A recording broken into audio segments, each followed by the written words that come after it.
En su último número de Arqueología e Historia, la revista Despertaferro dedica su atención al Califato Omeya de Córdoba, la entidad política más formidable que existió en la península ibérica desde la caída del Imperio Romano. Un gobierno con un control estrecho del territorio, con una sociedad de élites urbanitas, un complejísimo aparato administrativo y un potente ejército. Duró poquito más de un siglo, entre los años 929 y 1031, pero fue suficiente esta etapa del califato para que floreciese la economía y la cultura. La arquitectura, las artes decorativas, la poesía, el pensamiento y la ciencia se desarrollaron de forma intensa. Uno de los artículos de esta revista se centra en la ciencia en el califato. Su autora es la profesora de la Universidad de Barcelona, Emilia Calvo, que realiza sus investigaciones en torno a cuestiones como los instrumentos científicos y las teorías astronómicas en el Islam medieval. Es autora de 3 libros y de más de 80 artículos sobre la ciencia árabe. Y es hoy nuestra invitada. Emilia, buenas tardes. Hola, buenas tardes. En la época del califato omeya, Bagdad destacaba como centro de actividad científica, de manera que para las élites gobernantes de Córdoba emular el brillo de este centro del saber pues era algo muy interesante, era un objetivo, imagino, casi de índole hasta política. Se habla de una transición en el siglo X de una ciencia de raíz latina a una ciencia que se fija más en Oriente, porque es Oriente, con Bagdad como ejemplo, un lugar privilegiado en ese momento para el desarrollo de la ciencia. ¿Qué factores confluyen precisamente para que Al-Ándalus, que viene de cultura árabe, pero que está inmerso también en lo que quedaba de la cultura latina de la península ibérica, pues se fije en el desarrollo científico de Bagdad? Hay toda una serie de factores. Como tú dices, Al-Ándalus lleva como entidad un par de siglos. Cuando los árabes llegan a la península, la ciencia a la que tienen acceso es los restos que habían quedado de la ciencia latina. Pero en ese periodo, en Oriente se produce toda una serie de circunstancias que hacen que, pues como tú dices, se funda Bagdad en el siglo VIII. A Bagdad, que se convierte en el centro del califato abbasí en Oriente, acuden todos aquellos que quieren prosperar, que tienen una lengua materna, que muchas veces no es el árabe, pero que se arabizan, que aportan sus tradiciones, que se traducen al árabe, y con todo ese bagaje cultural se crea una cultura nueva, se crea toda una serie de disciplinas, en algunos casos nuevas, que generan conocimiento, que generan riqueza en todos los ámbitos del saber, que tienen aplicaciones prácticas en la agronomía, en la economía, en la medicina, en la astronomía, la astrología. Y todo eso es lo que, cuando comienza el califato omeya en Al-Ándalus, se pretende importar para emular, para que Córdoba, la capital del califato omeya de Al-Ándalus, pueda emular en riqueza, en conocimientos, en cultura, a ese centro neurálgico que es Bagdad, sobre todo en el siglo IX. El desarrollo de importantes bibliotecas y el asentamiento de intelectuales procedentes de Oriente en Córdoba pues sientan las bases de un periodo especialmente brillante para el desarrollo de la ciencia en Al-Ándalus. ¿Pero se busca el conocimiento por igual en todas las disciplinas o se promueve algún ámbito en particular del saber? Objetivamente, las ciencias exactas, las matemáticas, la astronomía, tienen un desarrollo mucho más notable porque se obtienen resultados mucho más palpables que en otras disciplinas, como puede ser la física u otras ciencias naturales. Has hablado de la formación de bibliotecas y me gustaría apuntar un dato que creo que es relevante, y es el hecho de que a mediados del siglo VIII los árabes conquistan una ciudad que se llama Talas, en el extremo más oriental de lo que fue el Imperio Islámico, en la frontera con China, y lo que dicen los relatos es que allí capturan a 2 individuos de procedencia china que conocían la técnica de la manufactura del papel, y los árabes son conscientes de la utilidad que puede tener ese material, el papel, como soporte alternativo a los libros. Eso implica que inmediatamente a finales del siglo VIII se construyan molinos de papel en Samarcanda y en el siglo IX en Bagdad, y que en el siglo X haya fábricas de papel en Al-Ándalus. Y el papel como soporte de los textos científicos tiene una importancia que algunos expertos comparan a la de la imprenta a la hora de reunir tratados para estudiar esas ciencias. Como decía, y vuelvo a la primera parte, son las ciencias exactas las que tienen un desarrollo objetivamente más importante en el Islam. En astronomía, por ejemplo, consiguen predecir posiciones planetarias con errores que no llegan a los 20 minutos de arco, lo cual es notable en un periodo anterior al descubrimiento del telescopio. Las lentes ayudan a hacer observaciones con mayor precisión, pero estos astrónomos observaban los cuerpos celestes a ojo desnudo, con ayuda de instrumentos, pero a ojo desnudo. Son resultados notables que tienen además aplicaciones prácticas y que animan a profundizar en esa línea, que quizá no fue tan notable en los campos, en las ciencias naturales. De hecho, cabe citar un hito interesante que tuvo lugar en torno al año 1961, el calendario de Córdoba. ¿En qué consistió este calendario? En el 961, sí.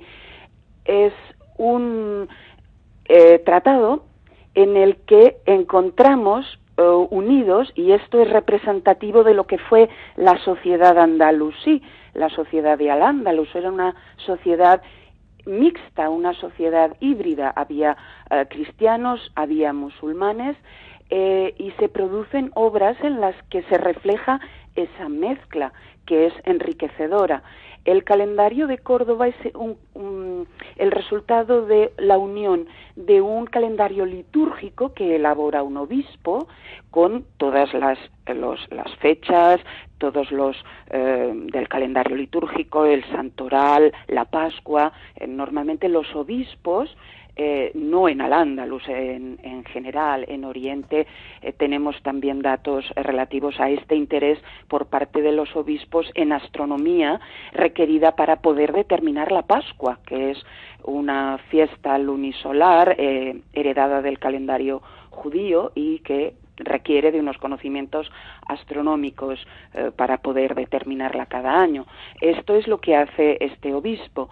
Pero su calendario litúrgico está unido a una obra que elabora un médico que además es secretario, Arib ibn Said, en la que pervive una tradición que se remonta a la Arabia preislámica, en la que para poder determinar el ciclo de las estaciones en un contexto en el que los calendarios suelen ser lunares, porque es más fácil, a falta de conocimientos astronómicos, es más fácil determinar las fases de la luna, porque es mucho más evidente que el ciclo del sol, que no es tan evidente.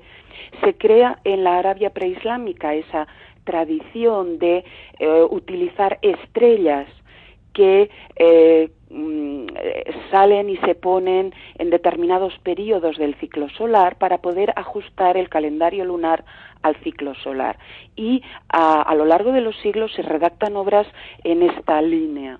Y la obra de este médico, Arib ibn Said, que como digo también fue secretario y que escribió otras obras, está en esa tradición de calendarios con un sistema que ajusta el calendario habitual lunar al ciclo de las estaciones. El conjunto es un calendario que se conserva en una traducción latina y que se ha llamado así calendario de Córdoba porque se elaboró como un presente al Hakam II y que marca el inicio de una tradición que se desarrollará en los siglos siguientes en Al-Ándalus, porque además de todos esos elementos astronómicos cada mes, está un poco en la línea, porque se ha mantenido esa tradición, en la línea de lo que luego se vendía en los kioscos en mi infancia, yo recuerdo, el zaragozano, y que utilizan los agricultores para saber cuándo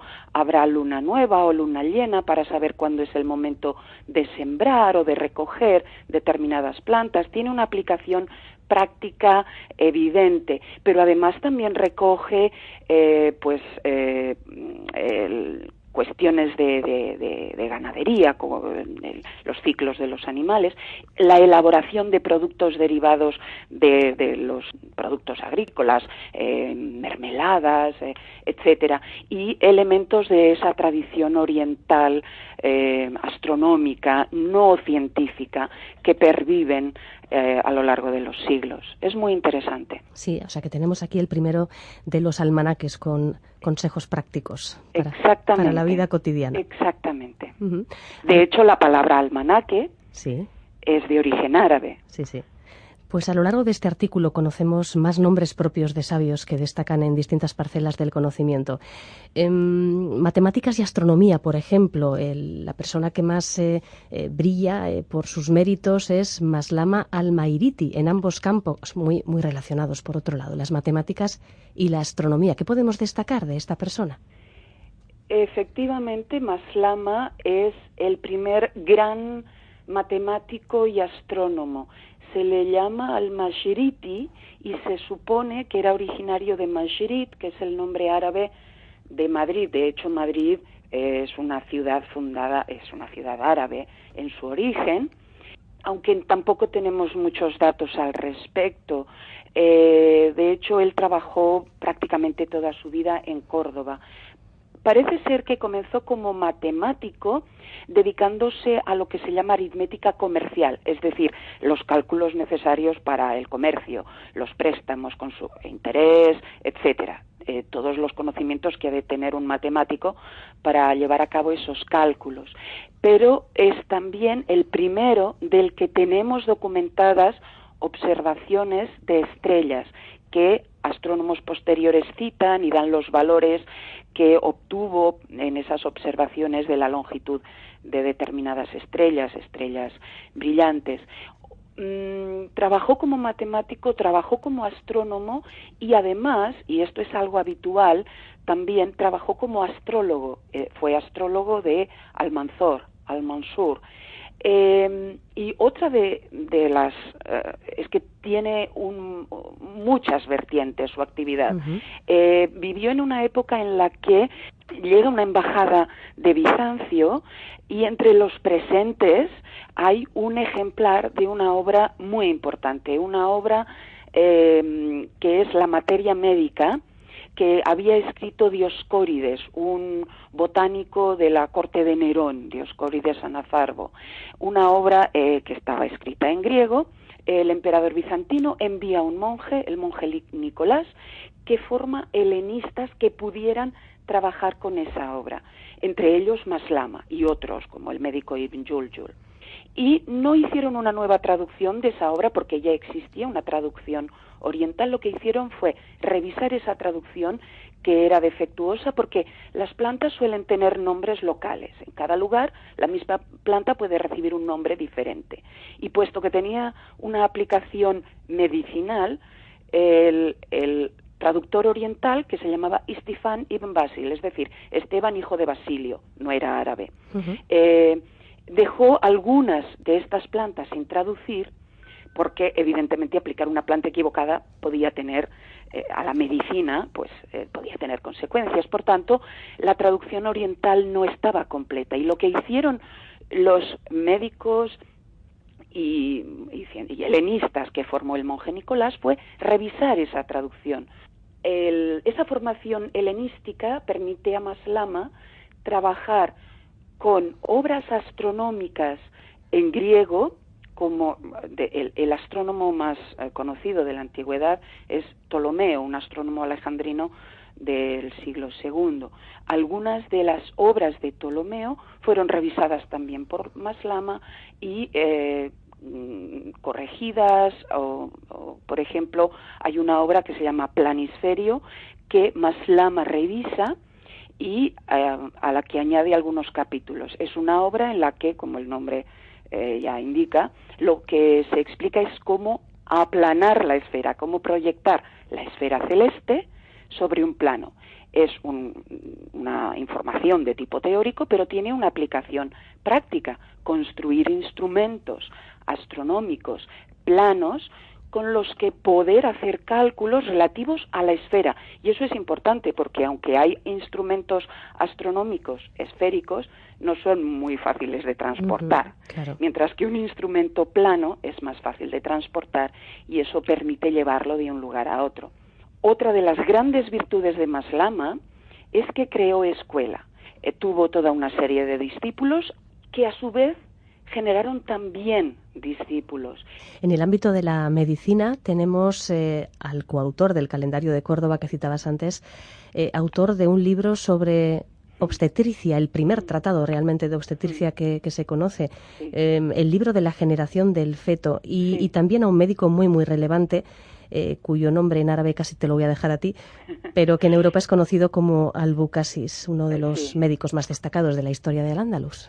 Efectivamente, es un personaje muy interesante del que apenas tenemos datos. Se llamaba Abul Qasim y es verdad que eso generó en Europa su nombre Abul Qasis, pero tenía, como si dijéramos, un apellido que en realidad no es un apellido, es lo que se llama nisba, que hace referencia al gentilicio, el lugar del que procede, que es Azahrawi. De su vida no tenemos demasiados datos, pero se ha conservado su obra. Es una obra que llama la atención porque no parece tener precedentes. Es una obra que su autor concibe, y en el título en árabe eso es lo que dice, para que los médicos que la consulten. Es una obra eminentemente práctica, es el resultado de toda su experiencia como médico, viendo todo tipo de enfermedades, todo tipo de accidentes, fracturas, asfixias y cómo se ha de actuar en estos casos, y toda esa práctica, toda esa experiencia la reúne en ese libro, y con el fin de que los médicos que la consulten no necesiten recurrir a las obras teóricas orientales o de médicos griegos traducidas al árabe, que en ocasiones pues esas traducciones, ya sabemos lo que pasa con las traducciones, pueden contener errores o malas traducciones, malas informaciones. Por tanto, es una obra eminentemente práctica, pero que tiene un nivel altísimo, y que además es una obra ilustrada. Uno de los grandes méritos es que en el último de los capítulos, el que dedica a la cirugía, a las intervenciones quirúrgicas, lo que hace es incluir dibujos muy detallados del instrumental quirúrgico, de todo tipo de instrumental. Hay una lista larguísima de instrumental que aparece dibujado, con todo lujo de detalles. De hecho, siguiendo ese tratado se han hecho reconstrucciones de la mayor parte del instrumental que él describe, y los latinos que traducen ese manual, esa obra médica al latín, incluyen también diagramas, diseños de todos esos dibujos, de todo ese instrumental. Fue una obra muy popular, y sobre todo ese último capítulo, el capítulo 30, que fue traducido al latín y publicado innumerables veces en latín. Por eso es tan conocido en el mundo latino, y nos ha llegado ese nombre, Albucasis. Albucasis, que describe por primera vez la hemofilia, que habla de la lepra en una también de las primeras descripciones médicas, que trata además de cuestiones como la cirugía plástica o la extracción de varices. Al final, todos los temas que se abordan en este tratado nos parecen sumamente actuales. Quizás si habla de astrología médica no tanto, pero todo lo demás parece realmente actual. Bueno, él no habla de astrología médica, en esto es más, incide más Ari ibn Said, pero evidentemente nos parecen actuales porque lo que descubrimos cuando trabajamos con esta documentación es que lo que nos parece actual ahora, las necesidades que tenemos actualmente, en muchos casos son exactamente las mismas que las que tenía los clientes potenciales de esos, o los pacientes de aquellos médicos. Y teniendo en cuenta que la Córdoba califal, alcanzó un nivel de sofisticación que sorprende a quien se enfrenta por primera vez a los detalles de la vida diaria de esa ciudad, en la que parece ser que había agua corriente, había un nivel de alfabetización bastante alto y toda otra serie de signos de ese nivel de sofisticación que alcanzó. Evidentemente, no ya bajo el califato, sino bajo los emires omeyas, se invita a individuos que proceden de Oriente y en algunos casos pues estos individuos que llegan introducen cuestiones estéticas como lo que hoy llamaríamos salones de belleza, en los que se aplican tintes, afeites, perfumes y todo tipo de cuestiones ornamentales y de lujo. Por tanto, nos parecen muy actuales, pero sí, no sé si se llevaron a la práctica, porque hay un problema con el que tuvieron que lidiar y que no tenían resuelto.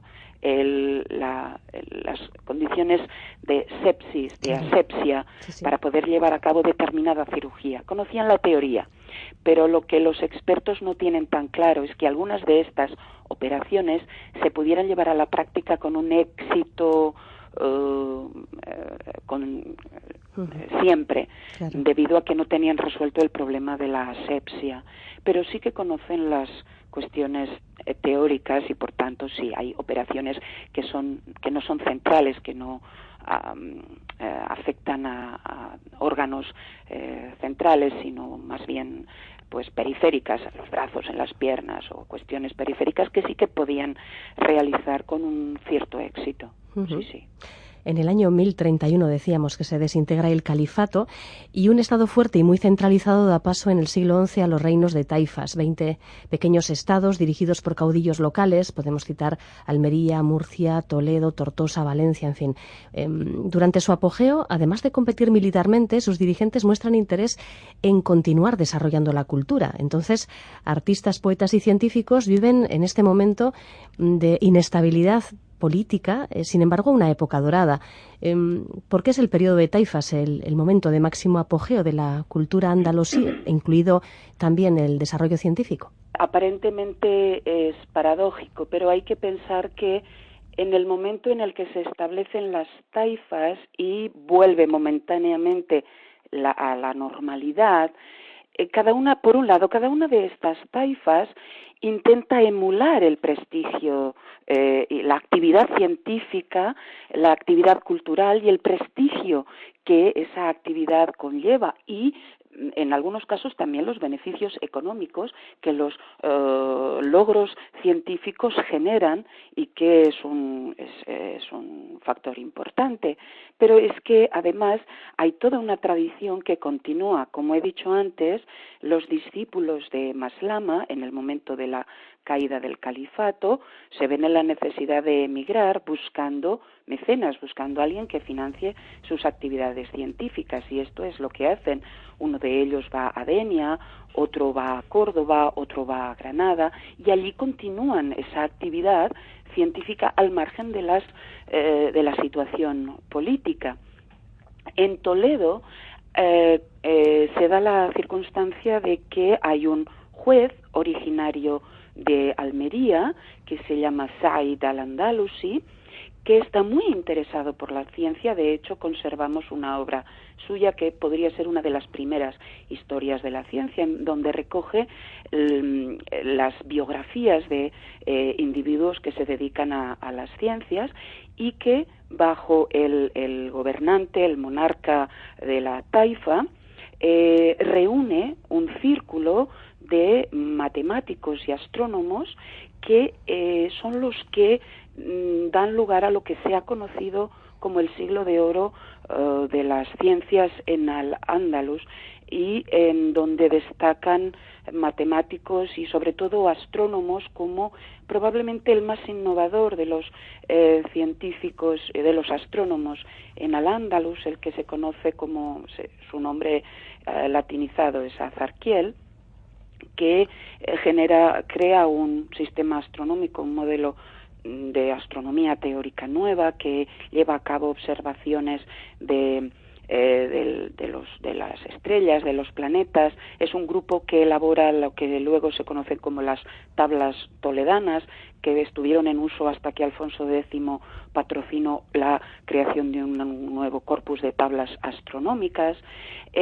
Cuando la situación en Toledo se vuelve inestable, estos científicos tienen que emigrar. Cuando el rey cristiano Alfonso VI conquista Toledo, emigran y, por ejemplo, Azarquiel se va a la taifa se va a Córdoba a trabajar bajo Al-Mu'tamid ibn Abad, de la taifa de Sevilla.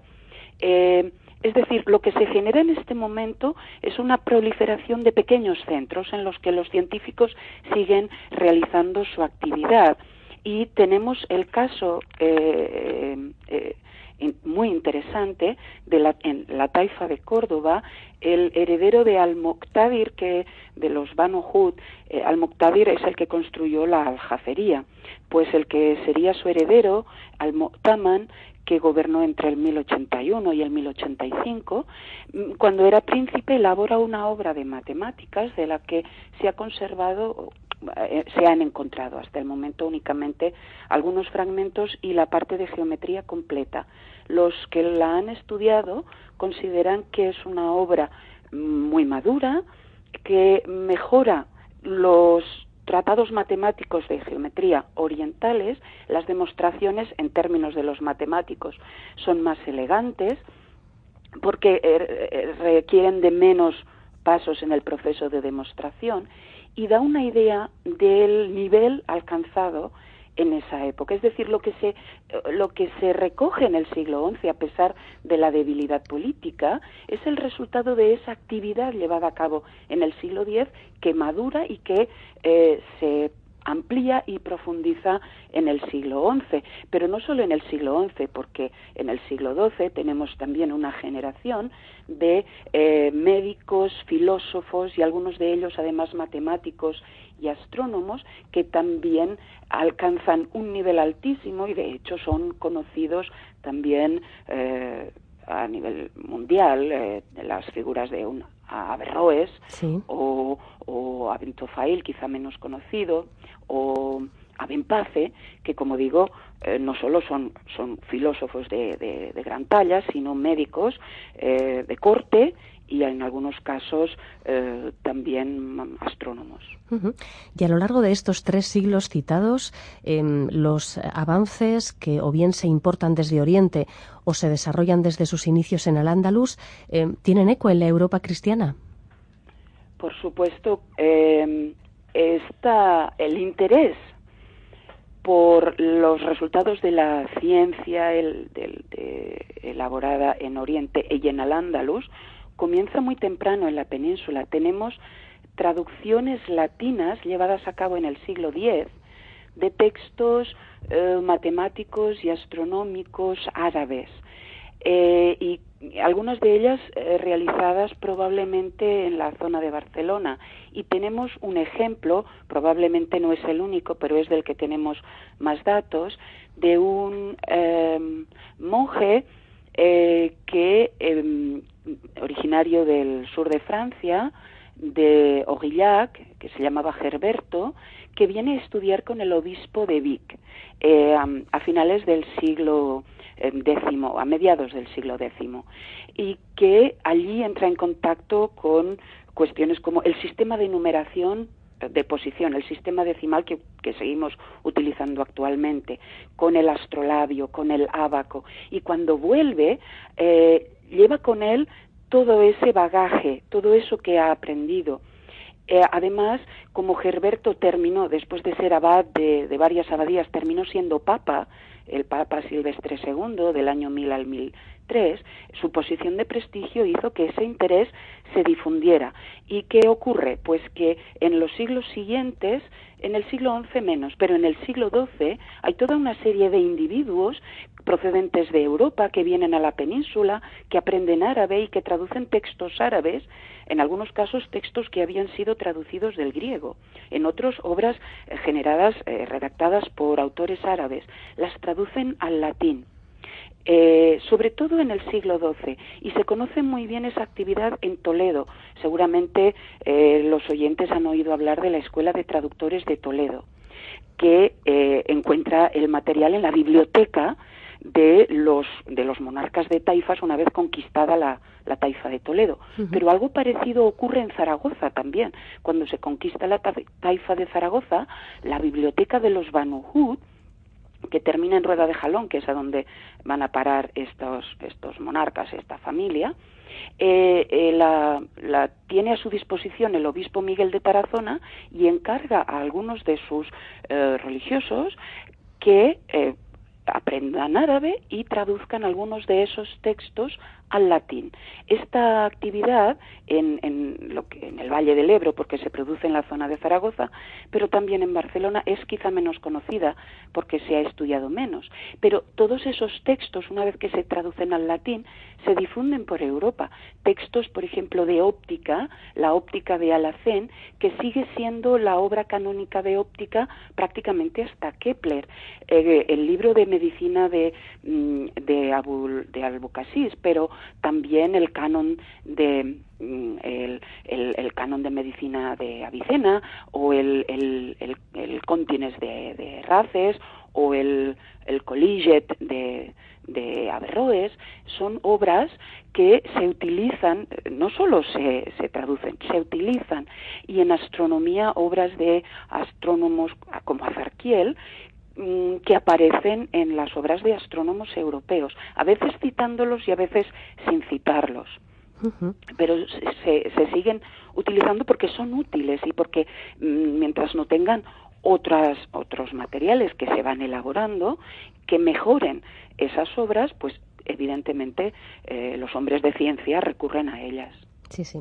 Bueno, pues el desarrollo de la ciencia durante el califato omeya en Córdoba, durante la Córdoba califal, que ha inspirado esta charla, es el objeto de análisis de esta revista de arqueología e historia de Despertaferro, de mezquitas, palacios y sabios en la Córdoba califal. La autora de este artículo en concreto, La ciencia en el califato, es nuestra invitada Emilia Calvo, a quien agradecemos que nos haya resumido no solo este artículo, sino además todo lo que pasó en los 2 siglos posteriores en Al-Ándalus. Gracias, Emilia, ha sido un placer. Hasta otra. Igualmente, muchas gracias.